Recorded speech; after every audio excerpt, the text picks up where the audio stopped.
Hai semuanya, Assalamualaikum warahmatullahi wabarakatuh. Welcome to my channel with me Widya Anggreni Hartati.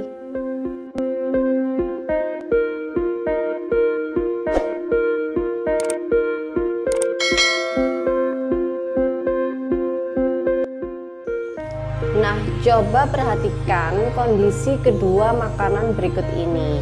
Menurut kalian, makanan mana yang masih layak dikonsumsi?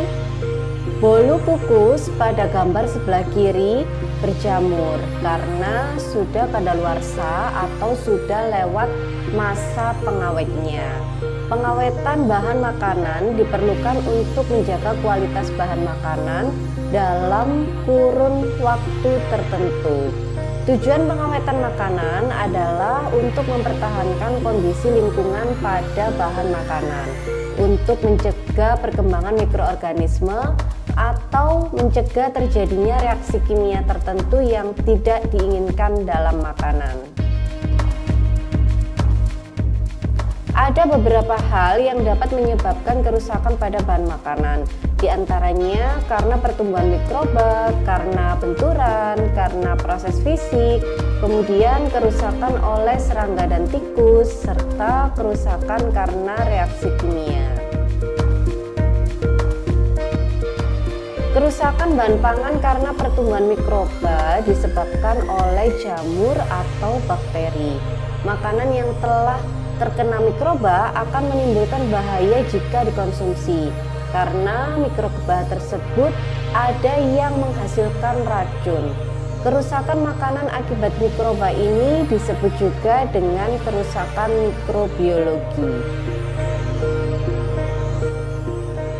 Kerusakan bahan pangan bisa disebabkan karena benturan, yaitu karena tertekan atau jatuh.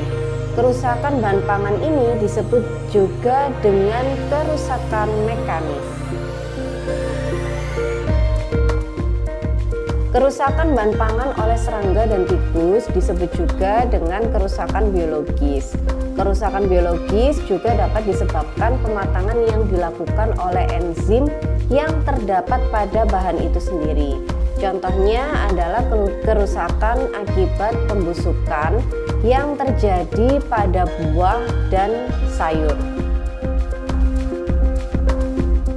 Kerusakan karena reaksi kimia antar senyawa dalam makanan atau reaksi kimia dengan lingkungan penyimpanan disebut juga dengan kerusakan kimiawi.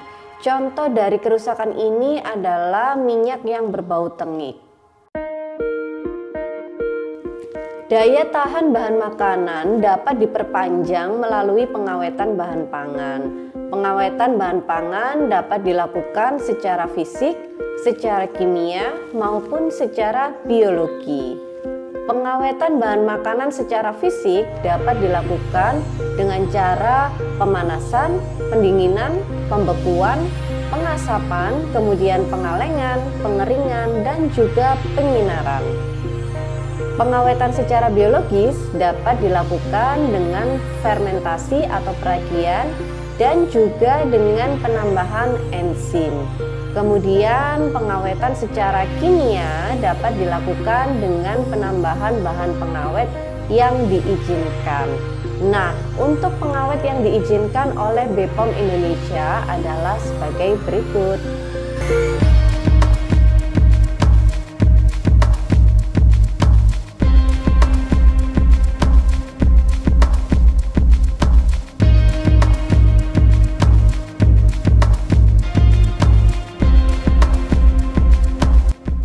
Cukup sekian pembahasan tentang zat aditif pada makanan, khususnya untuk bahan pengawet.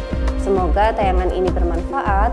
Thank you for watching and wassalamualaikum warahmatullahi wabarakatuh.